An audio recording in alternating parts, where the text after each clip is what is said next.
Hechos capítulo 8, versículo 4. Pero los que fueron esparcidos iban por todas partes anunciando el Evangelio. Entonces Felipe, descendiendo a las ciudades de Samaria, les predicaba a Cristo. Y la gente unánime escuchaba atentamente las cosas que decía Felipe, oyendo y viendo las señales que hacía.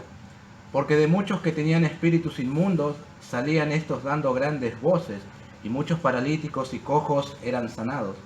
Así que había gran gozo en aquella ciudad. Pero había un hombre llamado Simón que antes ejercía la magia en aquella ciudad, y había engañado a la gente de Samaria, haciéndose pasar por algún grande. A este oían atentamente todos, desde el más pequeño hasta el más grande, diciendo: este es el gran poder de Dios. Y le estaban atentos porque con sus artes mágicas les había engañado mucho tiempo. Pero cuando creyeron a Felipe, que anunciaba el Evangelio del reino de Dios y el nombre de Jesucristo, se bautizaban hombres y mujeres. También creyó Simón mismo, y habiéndose bautizado estaba siempre con Felipe, y viendo las señales y grandes milagros que se hacían, estaba atónito. Cuando los apóstoles que estaban en Jerusalén oyeron que Samaria había recibido la palabra de Dios, enviaron allá a Pedro y a Juan, los cuales, habiendo venido, oraron por ellos para que recibiesen el Espíritu Santo, porque aún no había descendido sobre ninguno de ellos, sino que solamente habían sido bautizados en el nombre de Jesús. Entonces les imponían las manos y recibían el Espíritu Santo. Cuando vio Simón que por la imposición de las manos de los apóstoles se daba el Espíritu Santo, les ofreció dinero diciendo: dadme también a mí este poder, para que cualquiera a quien yo impusiere las manos reciba el Espíritu Santo. Entonces Pedro le dijo: tu dinero perezca contigo, porque has pensado que el don de Dios se obtiene con dinero. No tienes tú parte ni suerte en este asunto, porque tu corazón no es recto delante de Dios. Arrepiéntete, pues, de esta tu maldad y ruega a Dios, si quizás te sea perdonado el pensamiento de tu corazón. Porque en hiel de amargura y en prisión de maldad veo que estás. Respondiendo entonces Simón, dijo: rogad vosotros por mí al Señor, para que nada de esto que habéis dicho venga sobre mí. Y ellos, habiendo testificado y hablado la palabra de Dios, se volvieron a Jerusalén, y en muchas poblaciones de los samaritanos anunciaron el Evangelio. Vamos a orar. Gracias, oh Dios, gracias por el testimonio de los jóvenes, dándote gloria a ti por la semana que han pasado, disfrutando, escuchando tu palabra. Deseamos que ellos también puedan considerar todas estas cosas y seguir aplicándola también en sus vidas. Gracias por los que nos visitan hoy, gracias por los hermanos que siempre están, gracias porque una vez más tenemos el privilegio de abrir tu palabra y estudiarla, meditar en ella, con la confianza de que tu Espíritu Santo la va a aplicar a cada corazón según su necesidad. Oramos que así sea, en el nombre de Jesús. Amén.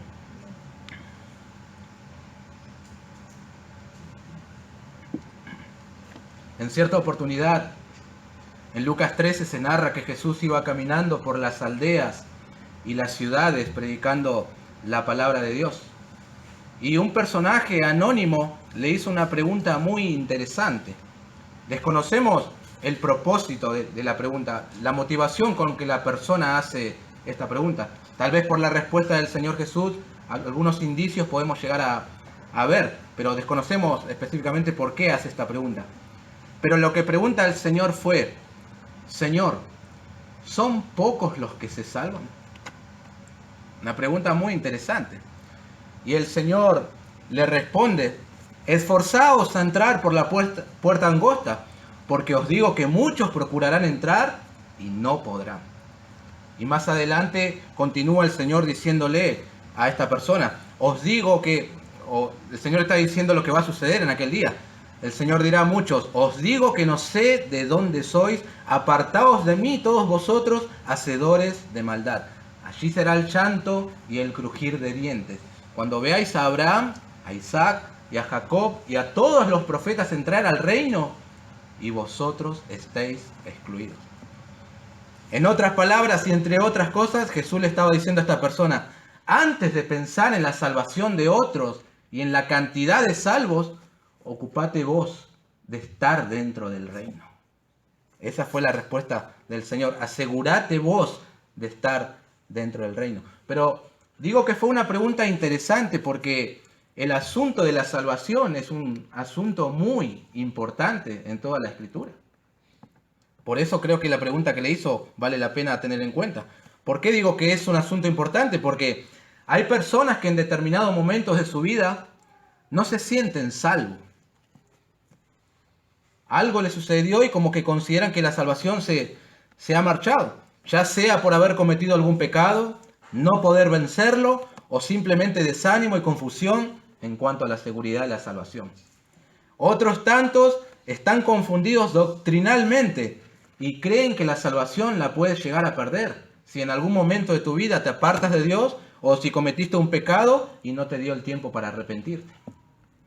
Otros creen que una vez que alcanzas la salvación, la tienes que seguir sosteniendo con buenas obras. ¡Qué aterrador es eso!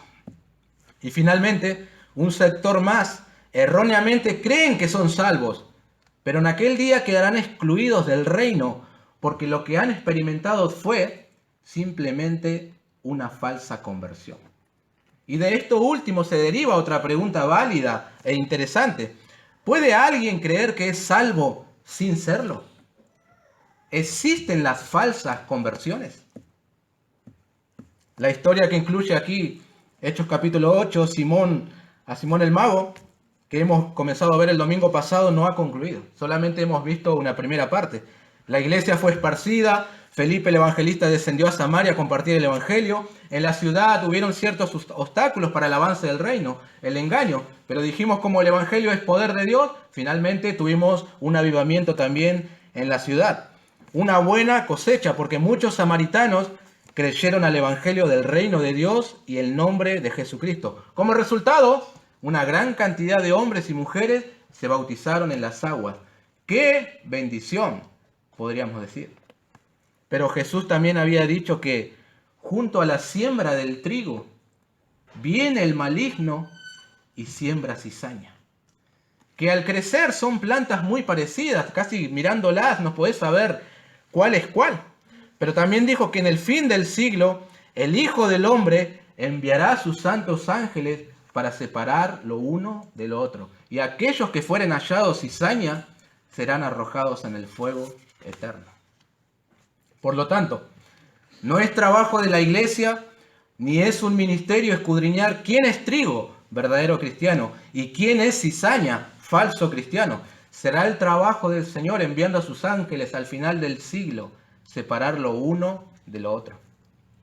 Sin embargo, el mismo Jesús dijo que por los frutos se conoce al árbol, y que un árbol bueno no puede dar malos frutos, y que un árbol malo no puede dar buenos frutos.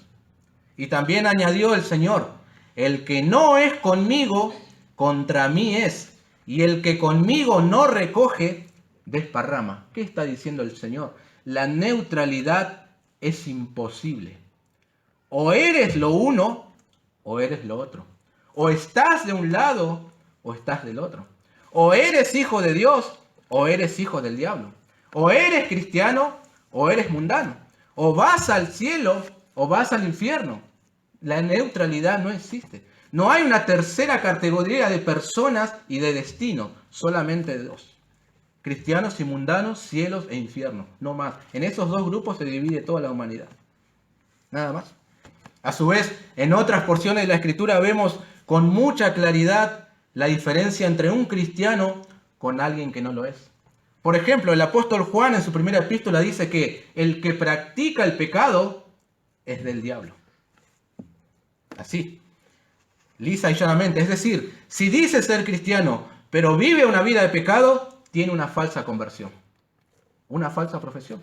Se está engañando a sí mismo.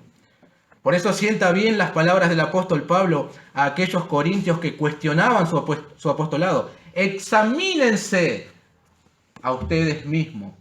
Pruébense a sí mismos a ver si están en la fe. Entonces, ¿quieres saber qué tipo de árbol eres? ¿Quieres saber si estás en la fe? ¿Quieres saber si no has experimentado una falsa conversión? Tal vez esta porción de Hechos capítulo 8 nos ayude a entender, considerando la falsa conversión de Simón el Mago. Veamos en esta tarde, con la ayuda del Señor, algunas evidencias de una falsa conversión. En primer lugar voy a decir algo que tal vez resulte obvio, pero el falso convertido tiene una fe superficial.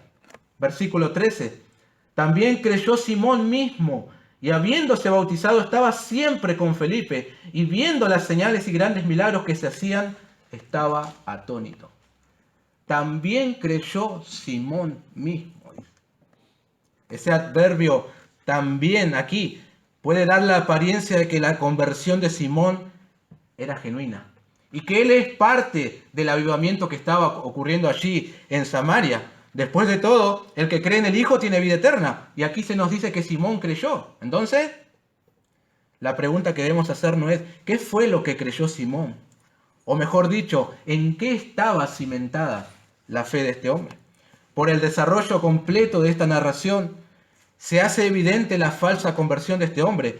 Pero hasta este momento, cualquiera puede llegar a creer que Simón verdaderamente se había convertido y había abandonado la magia para seguir al Señor Jesucristo. Cualquiera puede llegar a pensar eso, si solamente nos quedamos hasta el versículo 13. Es más, hasta Felipe el Evangelista, quien está produciendo por medio de él un avivamiento en Samaria, él creyó que Simón ahora pertenecía a la comunidad de la fe. ¿Por qué? Porque luego lo termina bautizando.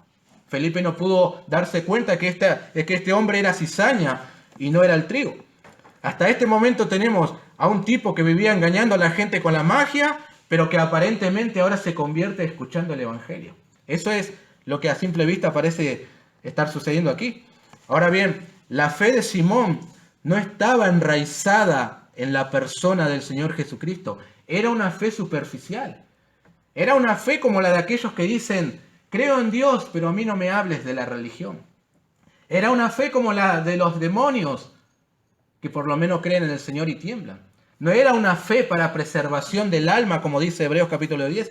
Él simplemente se había impresionado por lo que había visto hacer Felipe. Y aquí estaba una de las claves para entender la falsa conversión de este hombre. El versículo dice, y viendo las señales que se hacían, estaba atónito. Y el versículo 18 dice, cuando vio Simón que por la imposición de las manos, es decir, necesitó ver para creer.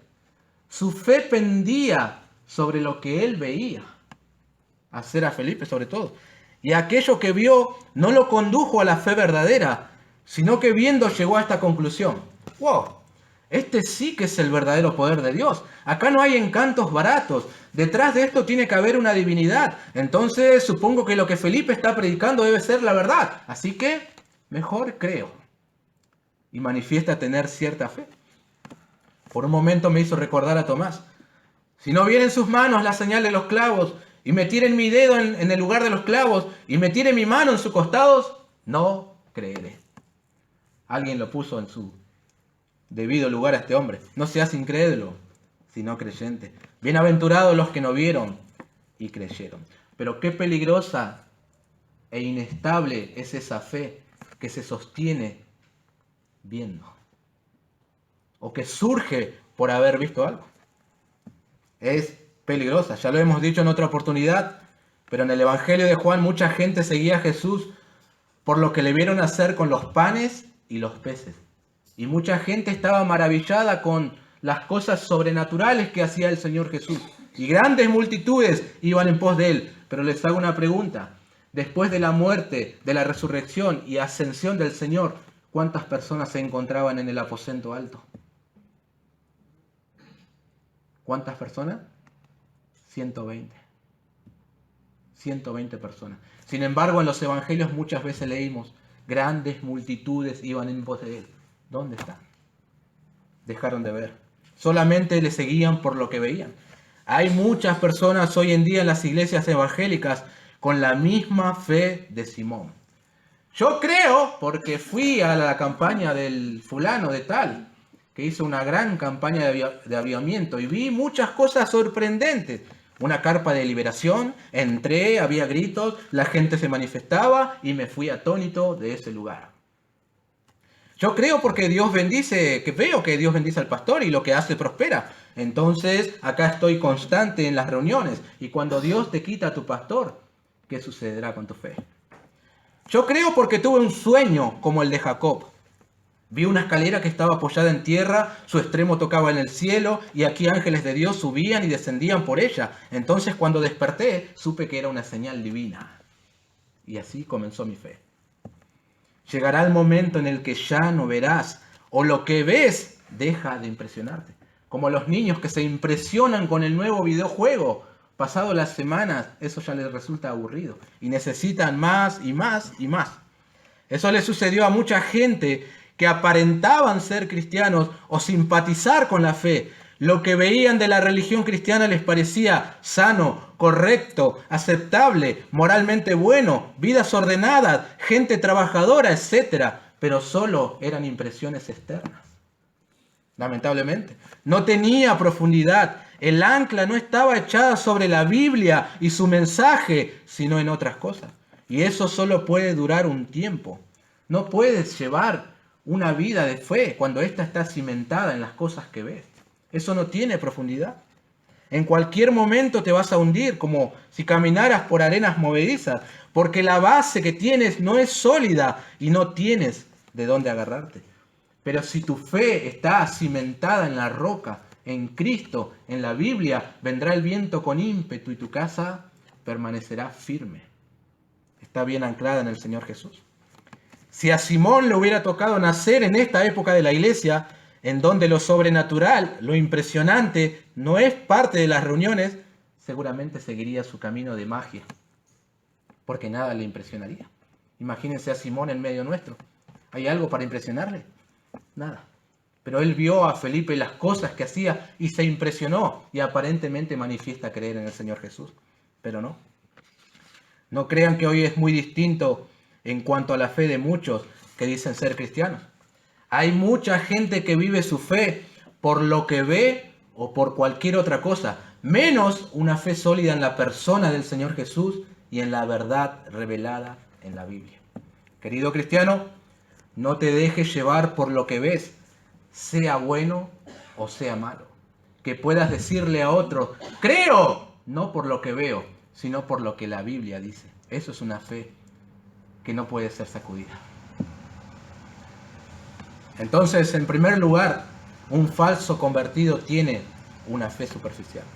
Ahora bien, en segundo lugar, un falso convertido no tiene problemas con los rituales de la fe. El mismo versículo 13 dice, también creyó Simón mismo, y habiéndose bautizado, estaba siempre con Felipe.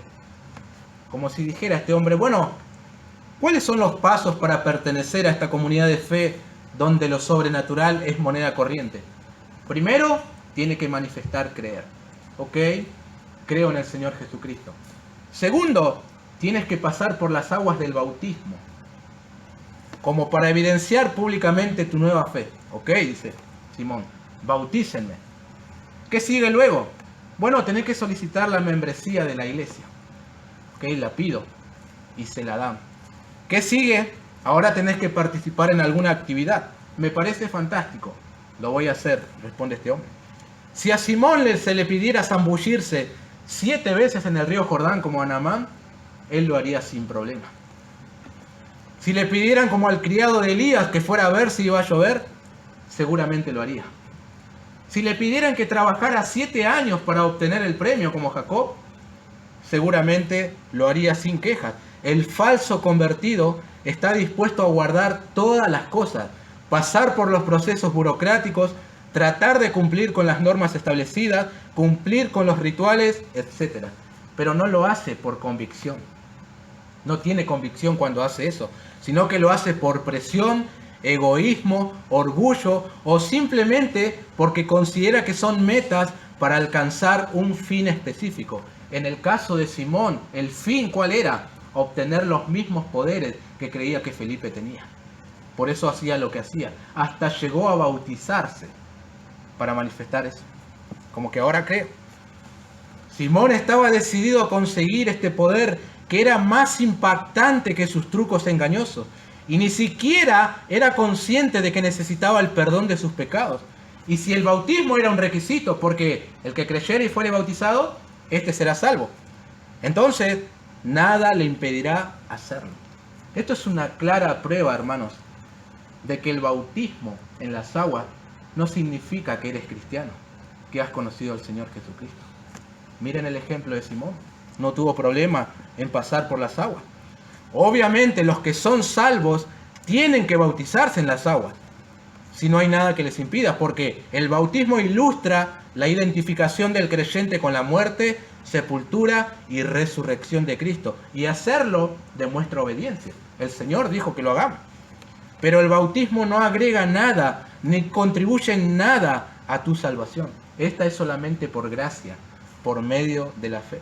Si te bautizas sin entender el propósito del bautismo, entonces sigues siendo el mismo pecador de siempre, solamente que ahora te has mojado. Nada ha cambiado en tu vida. A menudo los que profesan una falsa conversión quieren completar todos los pasos, ya sea el rito del bautismo, ya sea solicitar la membresía, ya sea participar en algún ministerio, etc., solamente con el fin de camuflarse en la fila de aquellos que sí son verdaderos cristianos. Simón no solo estuvo dispuesto a bautizarse en las aguas, sino que el texto agrega una cosa más. Estaba siempre con Felipe, como que no se despegaba de él. Quería aprender las bases doctrinales del cristianismo, quería aprender principios para compartir el evangelio de una manera eficaz, quería que Felipe le enseñara más de Jesús usando el Antiguo Testamento. Claro que no, solo quería descubrir el secreto de los poderes sobrenaturales que se manifestaban a través del evangelista. Eso quería él. A los falsos convertidos no le hables de doctrina, estudios bíblicos, compromiso con la iglesia local. Estas cosas le resultan tediosas y arcaicas. A ellos solo les interesan los beneficios que puedan obtener de las reuniones. Satisfacción personal, entretenimiento, contacto con el sexo opuesto, reconocimiento, sentirse útiles, poder liderar a otros o todo lo que alimente su ego, mantenga inflado su orgullo y satisfaga sus deseos de la carne. Ah, decía Simón, si pudiera tener los poderes que tiene Felipe, las cosas que haría, la gente que me seguiría, el reconocimiento que tendría, el dinero que ganaría. Tremendo. Eso pensaba este hombre. También el falso convertido da la impresión de que apoya el ministerio. Estaba siempre con Felipe. Pero todo era una cortina de humo que escondía intereses personales. Felipe no pudo discernir esta cizaña dentro del trigo, camuflado entre el trigo. Si no, no lo hubiese bautizado. Y cuando hubiese venido a las aguas del bautismo, hubiese respondido como Juan el Bautista. Cuando aquellos que venían a su bautismo no arrepentidos, él les dijo: generación de víboras, ¿quién nos enseñó a huir de la era venidera? Así hubiese respondido Felipe. Pero, aunque Felipe no lo supo, luego veremos que alguien sí lo sabía y lo expondrá públicamente. Pero en tercer lugar voy a decir que un falso convertido procura dones espirituales con medios terrenales. Versículo 14. Cuando los apóstoles que estaban en Jerusalén oyeron que Samaria había recibido la palabra de Dios, enviaron allá a Pedro y a Juan, los cuales, habiendo venido, oraron por ellos para que recibiesen el Espíritu Santo, porque aún no había descendido sobre ninguno de ellos, sino que solamente habían sido bautizados en el nombre de Jesús. Entonces les imponían las manos y recibían el Espíritu Santo. Y aquí viene: cuando vio Simón que por la imposición de las manos de los apóstoles se daba el Espíritu Santo, les ofreció dinero, diciendo: dadme también a mí este poder, para que cualquiera a quien yo impusiere las manos reciba el Espíritu Santo. El falso convertido procura dones espirituales con medios terrenales. Simón quedó atónito cuando vio a Felipe realizar señales y grandes milagros. Pero cuando vino Pedro y Juan, lo vieron imponer sus manos. Los samaritanos recibían el Espíritu Santo. Entonces la cosa pasó a otro nivel. Simón quedó estupefacto. Es la palabra que encontré para esto. Estaba atónito antes y ahora deslumbrado completamente con ver a Pedro y a Juan imponer sus manos y que la gente reciba el Espíritu Santo. Ahora, primero tenemos que tratar de explicar este fenómeno en la iglesia primitiva que tanto impresionó al mago, ¿verdad? A los apóstoles del Señor se les confirió este poder, este regalo, este don de poder imponer las manos sobre las personas y que éstos recibieran el Espíritu Santo. El poder no estaba en ellos, porque nuestro versículo dice que oraron para que recibieran el Espíritu Santo. Cuando oras, estás manifestando tu dependencia de Dios y que el poder está en Dios y no en ti. Eso fue lo que estaba pasando aquí. Era el Señor usando a sus instrumentos. Pero la práctica de imponer manos ya en el judaísmo era bastante común. No es algo que inventaron los apóstoles del Señor. Ya ellos lo practicaban en el judaísmo antes. Aquí Pedro y Juan lo están empleando y evidentemente algo fuera de lo normal sucedía cuando hacían eso. Parece ser que la gente hablaba en lenguas o había algún tipo de sonidos o movimientos, algo semejante a lo que ocurrió allá en el capítulo 2 en el Pentecostés, cuando se les imponían las manos. Eso pasaba. Pero algo tuvo que haber sucedido para que Simón quedara completamente atónito. Pero saben que eso que sucedió aquí, que está sucediendo en Samaria, no es un patrón para que suceda en todas las iglesias de todos los tiempos. Ese es el grave error de muchas iglesias, de querer imitar algo que fue para aquel tiempo e implementarlo ahora. Eso es no comprender el propósito del libro. Que en Samaria sucediera lo mismo que en Jerusalén era solo para confirmar, entre otras cosas, la autoridad apostólica y que los samaritanos también forman parte de la iglesia, y justamente que fuera a través de la mano de los apóstoles serviría para conservar la unidad de la iglesia y que nadie creyera que hay dos iglesias, una en Samaria y otra en Jerusalén. Ya hemos hablado bastante de la hostilidad que había entre judíos y samaritanos, ¿verdad? Si sucedía de esa manera, la grieta iba a seguir creciendo y creciendo cada vez más. Hoy en día, un pastor puede imponerte sus manos y no va a pasar absolutamente nada. Al menos que quieras colaborar tirándote hacia atrás. Si no, no pasa nada. Ese poder, esa facultad de imponer manos y que recibas el Espíritu Santo y que se manifestaba de una manera particular con lenguas, milagros o de otra manera, les fue conferido solamente a los apóstoles. ¿Saben que los padres de la iglesia, los que sucedieron a los apóstoles cuando estos murieron, ya no practicaban lo mismo? Ya no tenían el mismo poder. Solamente le fue dado a los apóstoles. Y a lo largo de la iglesia no era algo que sobresalía ni de lo que se hablaba. Se seguía imponiendo manos como se hace hoy, solamente para ordenar a una persona en el ministerio. Eso sí se sigue haciendo. Pablo le dijo a Timoteo, no descuides el don que hay en ti, que te fue dado mediante profecía, con la imposición de las manos del presbiterio, nada más. Hoy en día también se ordena a una persona y los pastores le imponen las manos, eso es todo. No hay ningún teatro, ningún show y no sucede nada sobrenatural. Eso le fue dado a los apóstoles. Hoy en día hay un supuesto nuevo mover en el cual todos están entusiasmados en querer imponerte sus manos y otros desesperados por recibir esas manos. Pero todo esto es ficción y no descarto que el mismo Satanás se aproveche de la ignorancia de la gente. Ahora, volviendo a nuestro tercer punto, que un falso convertido busca dones espirituales con medios terrenales, eso es lo que vemos en Simón. Aquellos dones sobrenaturales que Dios concedió a los apóstoles, él también lo quería, usando la influencia del dinero. Estaba acostumbrado a eso. Pero qué absurdo, ofrecerle dinero a Pedro y Juan, justamente cuando fueron ellos quienes le dijeron al cojo nacimiento, no tengo plata ni oro. La debilidad de estos hombres no pasaba por el dinero. Ni tampoco es que pudieran traspasar ese don a otros. Es algo que solo Dios les concedió a ellos. Solamente Dios concede dones.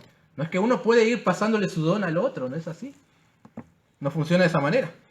Pero creo que aquí ya no hay dudas en cuanto a la falsa conversión de este hombre. Es evidente una cosa, hermanos. Él no experimentó lo que otros experimentaron.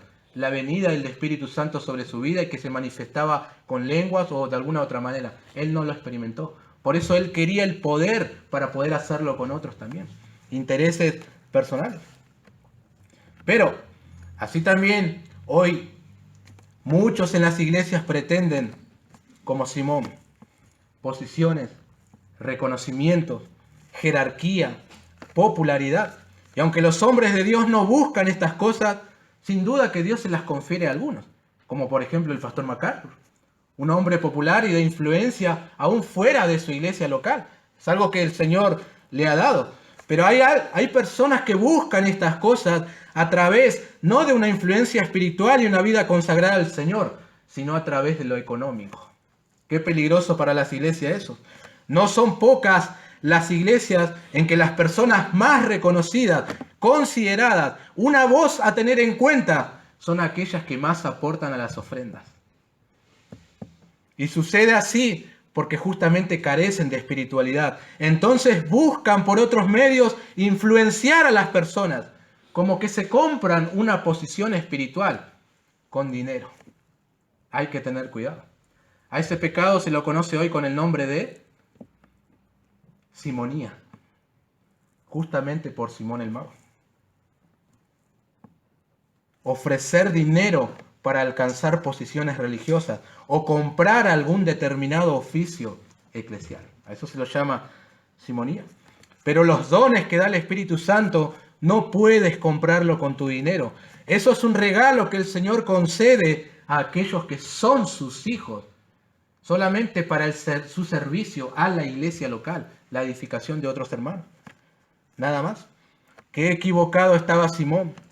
Chantajear con Dios, cuando fue Dios mismo quien dijo: a todos los sedientos venid a las aguas. Y los que tienen dinero, los que no tienen dinero, venid, comprad y comed. Venid, comprad sin dinero y sin precio vino y leche, Isaías 55. Pero aquellos que desconocen esta verdad, se esfuerzan vanamente en comprar, obtener dones espirituales con medios terrenales. Tengamos cuidado. En cuarto y último lugar, solo quiero advertir lo que la Biblia advierte. Los falsos convertidos, tarde o temprano, serán expuestos. Versículo 20. Entonces Pedro le dijo: tu dinero perezca contigo, porque has pensado que el don de Dios se obtiene con dinero. No tienes tu parte ni suerte en este asunto, porque tu corazón no es recto delante de Dios. Versículo 23. Porque en hiel de amargura y en prisión de maldad veo que estás. Si bien es cierto que Felipe no pudo discernir esta cizaña que estaba allí camuflada entre el trigo, en la iglesia estaba aquel que todo lo escudriña, el mismo Señor Jesucristo. Y así como había expuesto la hipocresía de Ananías y Zafira, revelándoselo a Pedro, así también lo va a exponer a este hombre públicamente, esa falsa conversión que él tenía. En nuestra traducción de la Reina Valera aquí se pierde un poco la severidad de las palabras de Pedro. Pero Pedro está hablándole a este hombre de una manera muy, muy fuerte. En otras traducciones vemos el tono con el que le habla.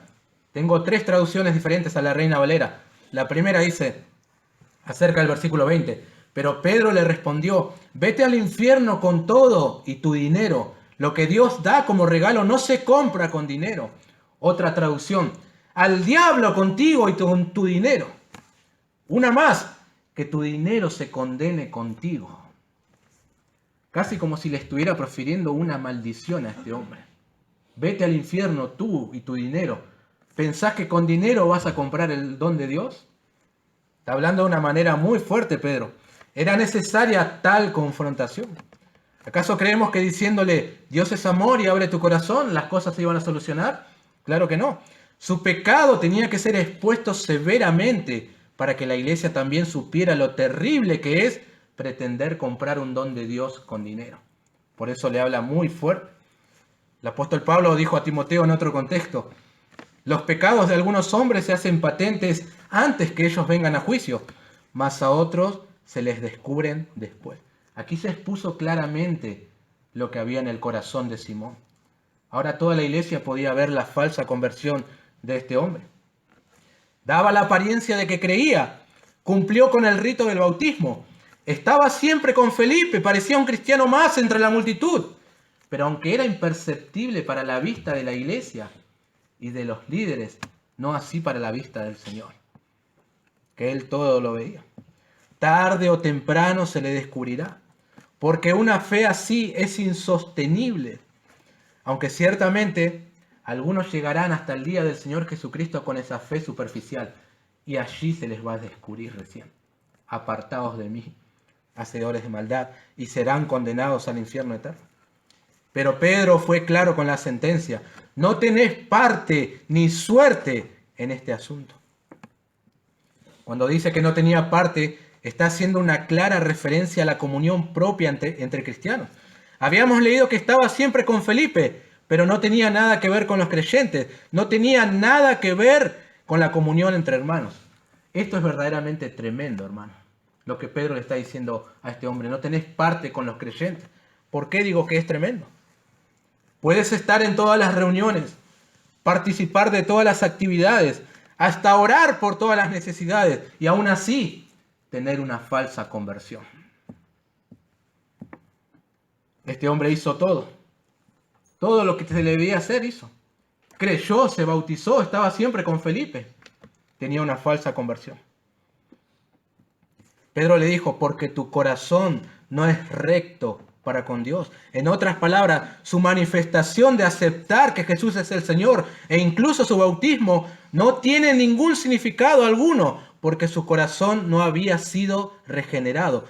Todo lo que hiciera o manifestara externamente por una causa justa es vano, no sirve de nada. Simón, ¿qué pretendes hacer? ¿No experimentaste el nuevo nacimiento? No sirve todo lo que hagas.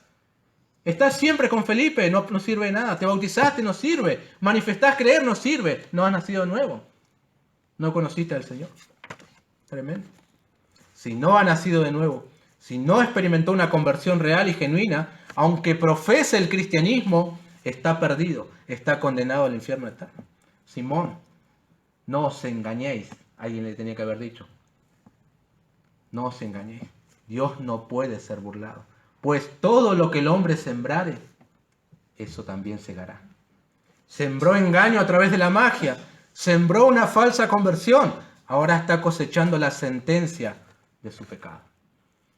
Pero una cosa creo que es cierta: que tu pecado se exponga públicamente, creo que es un acto de misericordia. Porque si no se expone ahora, se va a exponer en aquel día, y en aquel día ya no va a haber oportunidad para arrepentirte. Hoy sí, eso es gracia. Si hoy se te expone, por lo menos tienes la oportunidad de arrepentirte.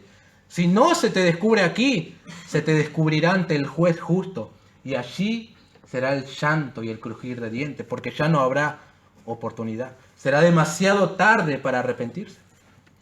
Pedro le dijo a Simón, versículo 22, arrepiéntete pues de esta tu maldad y ruega a Dios si quizás te sea perdonado el pensamiento de tu corazón.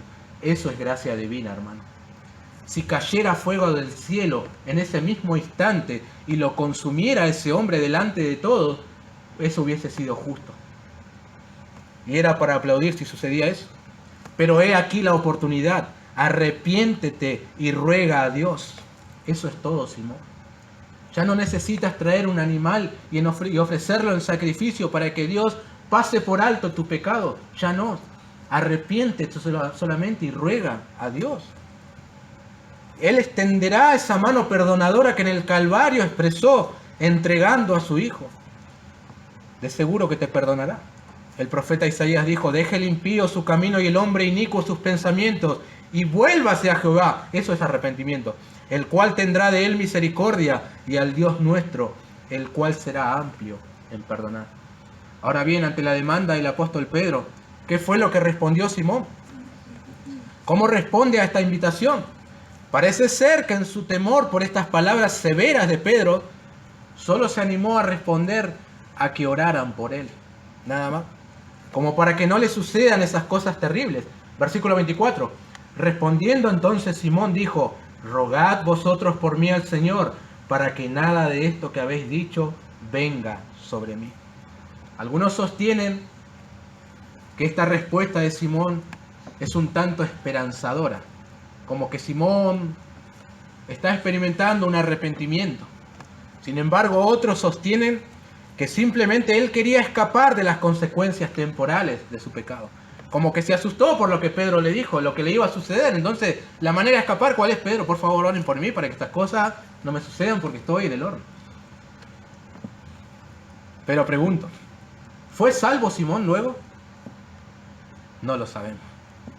No lo sabemos. Lucas ha decidido guardar silencio. El versículo 25 dice, y ellos, habiendo testificado y hablado la palabra de Dios, se volvieron a Jerusalén, y en muchas poblaciones los samaritanos anunciaron el evangelio. Como que ha decidido dejarnos con la duda. ¿Qué pasó con Simón? No lo sabemos. Pero hasta aquí nos deja ver algunas evidencias de una falsa conversión. Los padres de la iglesia, como he dicho, los que sucedieron a los apóstoles, dicen ciertas cosas interesantes con respecto a Simón. Dicen de él que fue el padre del gnosticismo. Eso fue tremendo. Justino Mártir relata en qué forma formó un grupo de seguidores en Samaria y en Roma. Hipólito dice que este Simón pidió que se lo enterraran vivo y que él iba a resucitar al tercer día. Pero nada de eso sucedió.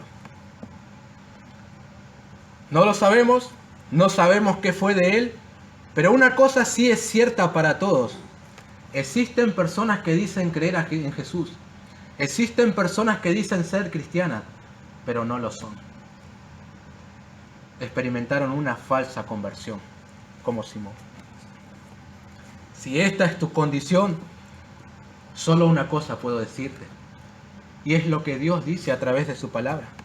Arrepiéntete pues de esta tu maldad y ruega a Dios si quizás te sea perdonado el pensamiento de tu corazón. Arrepiéntete antes de que sea tarde. No habrá oportunidad luego.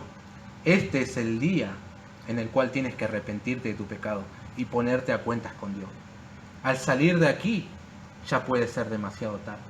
Ruega a Dios por si quizás te sea perdonado el pensamiento de tu corazón.